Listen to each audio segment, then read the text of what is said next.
chef musulman n'a eu honte de conclure un accord avec un roi chrétien si celui-ci offrait de protéger son royaume contre ses voisins. La concurrence entre les taïfas change définitivement le visage d'Al-Andalus. Les rapports de force changent au détriment du côté musulman.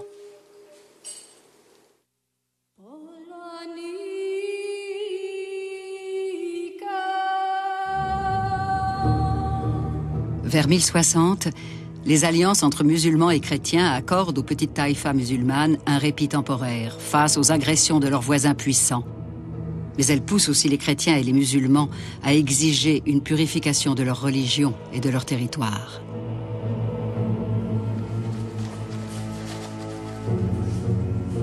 À Rome, le pape Alexandre II considère que les relations étroites entre chrétiens et musulmans sont immorales. Il veut expulser tous les musulmans de l'Espagne. Au siège même de la chrétienté, ces relations étaient considérées comme une source de contamination, un risque d'erreur. On pactisait avec l'ennemi en quelque sorte. Tandis que les conflits s'intensifient dans l'Europe chrétienne, les tensions religieuses s'aggravent aussi dans la péninsule, tandis que les taïfas commencent à s'effondrer. À Grenade, l'imam Abou Ishaq mobilise une partie de la population contre les chrétiens et les juifs de la ville. Il déclare qu'aucun juif ou chrétien ne doit avoir quelque autorité sur un musulman. Un imam les a incités à la révolte.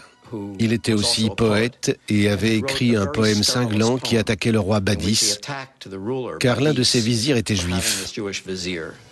Ce poème était très long et contenait de nombreuses attaques contre les Juifs et le gouvernement pour sa tolérance. On ne voyait pas cela souvent à cette époque. C'était virulent. À cause de son prestige, la poésie jouissait d'une grande influence. Dégoûté par ce qu'il considère comme la déchéance morale de Grenade, Abou Ishaq a recours à la violence. Ce poème a influencé la foule et l'a incité à passer à l'acte. C'est elle qui a agi. Jusqu'au XIVe siècle, les attaques contre les Juifs n'étaient pas le fait du gouvernement. En général, il s'agissait d'une personne au sein d'une foule incontrôlable dans la rue. La première victime de ce pogrom n'est autre que Joseph ibn Nagrallah. Son père, le célèbre érudit Samuel ibn Nagrallah, lui avait légué sa fonction de vizir. Joseph a été destitué et exécuté, mais on n'en est pas resté là.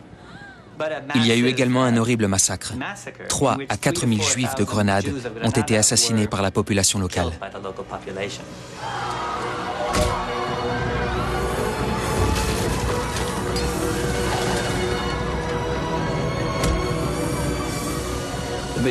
Les chroniqueurs du Moyen-Âge ont toujours eu tendance à exagérer les chiffres, mais peu importe. Le problème, c'est le fait que des Juifs ont été tués, quel que soit le nombre de victimes. Nous devons étudier la configuration singulière que forment notamment les conditions politiques et les structures culturelles. C'est elle qui a permis l'ascension sociale de Samuel, mais aussi l'assassinat de son fils lors d'un horrible massacre. Dans le nord de l'Espagne, les armées chrétiennes commencent à leur manière l'épuration de leur territoire, en prenant une ville musulmane après l'autre. Leur objectif est la Reconquista, la reconquête de toute la péninsule ibérique sous le signe de la croix. Les chrétiens ont d'abord récupéré les territoires frontaliers, puis les villes riches. En 1085, le roi chrétien, Alphonse VI de Castille, s'empare de la ville qui marque le centre géographique de la péninsule, Tolède. L'une des victoires les plus significatives des chrétiens, maintenant alliés, une percée décisive, c'est la prise de Tolède. Cette ville était par son rayonnement culturel un fleuron d'Al-Andalus.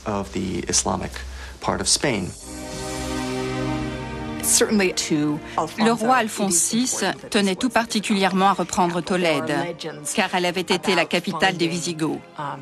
Selon une légende, depuis leur départ, une chandelle avait continué de brûler dans la mosquée de Christa de la Luz. C'était donc une ville très importante pour les musulmans et les chrétiens. Après la prise de Tolède, la ville s'apprête à jouer un nouveau rôle.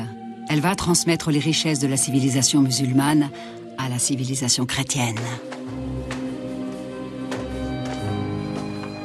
À l'intérieur des murs de Tolède, les conquérants découvrent en effet d'immenses bibliothèques qui abritent les traductions arabes des grands auteurs classiques de l'Antiquité. Ils n'avaient jamais eu accès à tous ces ouvrages, même si certaines copies de textes avaient déjà fait leur apparition à l'intérieur des monastères dans le nord. Mais Alphonse VI est conscient de la valeur des trésors culturels de Tolède et de son histoire. La ville musulmane de Tolède n'attirait pas seulement par ses magnifiques édifices et ses trésors dignes d'un musée. C'était aussi un centre de commerce florissant. Il semble d'ailleurs qu'Alphonse VI ait fait rédiger des documents dans lesquels il utilise le titre d'empereur des deux religions. Ce roi chrétien concevait donc l'idée d'une société mixte. Elle était pour lui possible.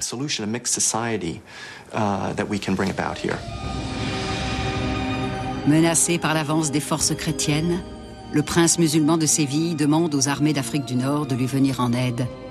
Une idée aux résultats désastreux.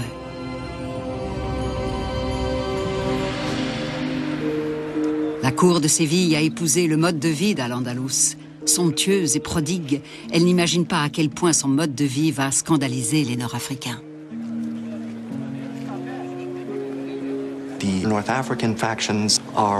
Les Berbères ont été horrifiés de voir que leurs corélégionnaires buvaient de l'alcool et fréquentaient des Juifs et des chrétiens. Eux suivaient le Coran à la lettre. Ils avaient une conception plus stricte, rigide même, de la manière dont les musulmans devaient vivre et travailler. Al-Mutamid, le prince de Séville, est la première victime de son propre plan de sauvetage. Les Berbères l'envoient au Maroc où il est emprisonné et s'emparent de Séville. C'est le début d'une des périodes les plus difficiles et violentes de l'histoire d'Al-Andalus. Les conquérants inaugurent leur règne en brûlant les livres controversés trouvés dans les bibliothèques.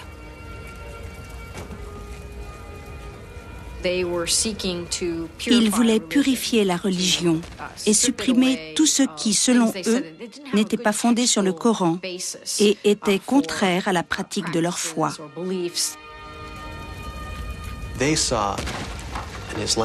À leurs yeux, ce royaume islamique, jadis au pinacle de la gloire, était tombé en déchéance à cause des guerres civiles. Il était tombé si bas que face aux ennemis chrétiens, il ne lui restait plus qu'à prier. Et eux, les Berbères, se considéraient comme les sauveurs d'un État en déclin. Pour eux, l'origine du mal est dans l'étrange esprit d'ouverture de l'Espagne islamique.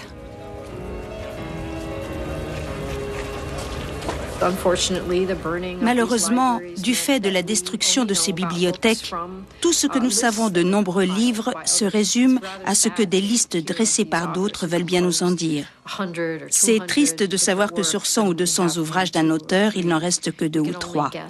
Nous ne pouvons qu'imaginer les richesses que nous avons perdues. Pendant le siècle suivant, ces armées nord-africaines envahissent toute la péninsule.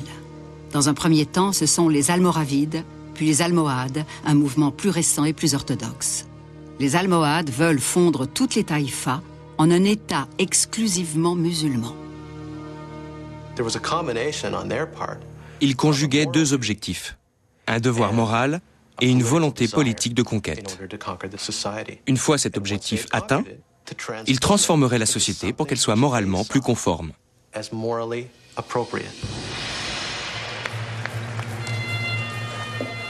Sous le règne des Almohades nord-africains, Juifs et chrétiens sont contraints à l'exil. Des familles entières fuient la maison ancestrale pour échapper à l'humiliation, la persécution ou la mort. Les Almohades sont les tenants d'une vision du monde autoritaire et absolutiste. Ils ont balayé la tradition tolérante du califat et les Juifs et les chrétiens ont tout simplement été mis hors la loi. Les Almohades ont commencé à imposer leurs idéaux. La société andalouse, au moins en partie, l'a ressenti